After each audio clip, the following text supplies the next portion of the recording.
Reading from the second letter of Paul to Corinthians, chapter 10, verse 3 to 11. May Christ bless you. This is the word of the Lord. Thanks to you, Lord.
കൊടുങ്ങല്ലൂരിൽ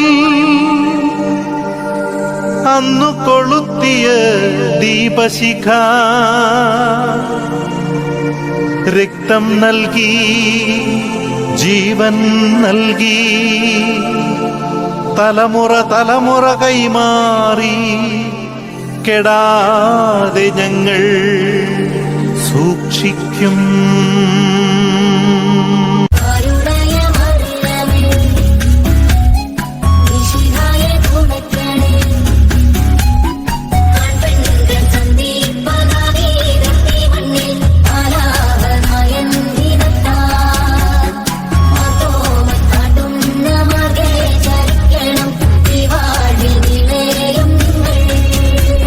മാറാനിശോ പദവിയിലെ മണർക്കോല പുതുമ കാൺമാൻ കൂറാന ബന്ധുക്കളും ഗുണമുടയ അറിവുള്ളോരും അപ്പനോട് അമ്മാവന്മാർ അയലാരും ബന്ധുക്കളും